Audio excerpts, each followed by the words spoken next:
Полека наближуваат новогодишните и божикните празници. Празничната атмосфера веќе се чувствува насекаде. Во домовите се редат новогодишните елки. Се купуваат разни украси со кои се разубавува домот во едно празнично светло. Еден од тие украси кои се поставуваат во домовите се и овие макети куќички, кои веќе 8 години поред ги изработува Дарко Мирчевски од Прилеп. Идејата да започне да ги изработува дошла сосема спонтано. Сите сме воодушевени од оние наши стари градби, кои што се наоѓаат во руралните средини и за жал повеќе ги нема нив.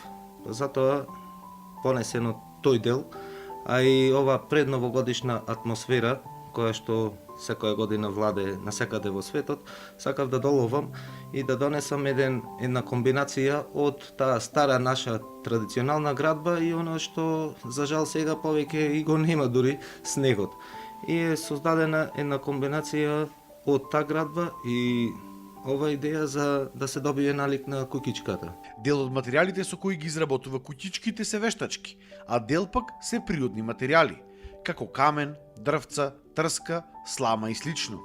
Моделите се негова лична креација, според неговата замисла, но понекогаш ги прави и според фотографии.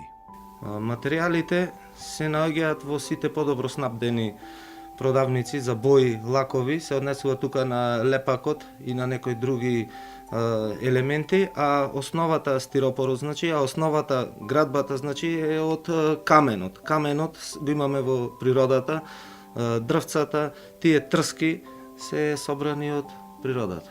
Прво започнал да ги изработува овие куќички само за себе, но кога истите ги објавил на Facebook и другите социјални мрежи, веднаш се појавиле заинтересирани граѓани кои сакале да му ги купат овие интересни модели. Ги изработува само во текот на зимата, а ретко и во друг период од годината. И тогаш веќе ги пуштивме, си оформивме и своја страница, Facebook страница и ги почнавме да ги продаваме.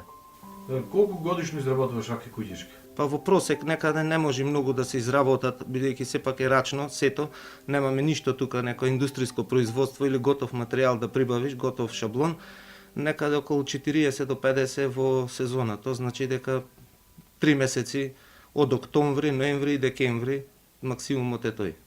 Претежно, значи ги работиме само во овој период и значи може да се наречи дека е сезонска работа, но во прекутекот на годината изработуваме и макети, најчесто ни порачуваат луѓе кои што имаат викендици или пак некои стари куќи во нивните средини, во селата и представуваме во како макета ги изработуваме, но тоа е поретко. Освен што ги купувале готовите модели, дел од оние кои што сакаат да ги имаат овие куќички, имали своји посебни барања како тие да бидат изработени. Значи клиентите најчесто ги купуваат онака како што ние ги изработуваме, но сепак има и такви кои што бараат некој друг детал, значи ги разгледуваат цела колекција на куќарки и од нив ги сакам кажува дека од едната оџакот да биде вака па да има скара и си прават своји комбинации, но тоа е поретко. Една ваква куќичка Мирчевски вели дека ја изработува од 2 до 4 дена, во зависност од незината големина и декорација. Во ова хоби, но и бизнис, му помага и неговата сопруга.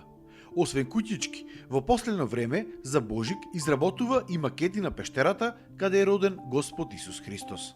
Покрај останатите макети и овие новогодишни куќарки, тука значи воведовме пред една година и една новина, а тоа се, да не речам, сцена од Христовото раѓање, односно пештерата, тие или како ги нарекуваат јасли. Тие се изработуваат од пурпена и се местат внатре фигуричките и баш интересно изгледаат за како модел. Значи нешто ново, не е како оние класични кои што ги среќаваме во индустријско производство колипка, туку е буквално налик на пештера. За сега овие макети ги продава само во Македонија, но негова желба е истите да може да ги пласира и во странство.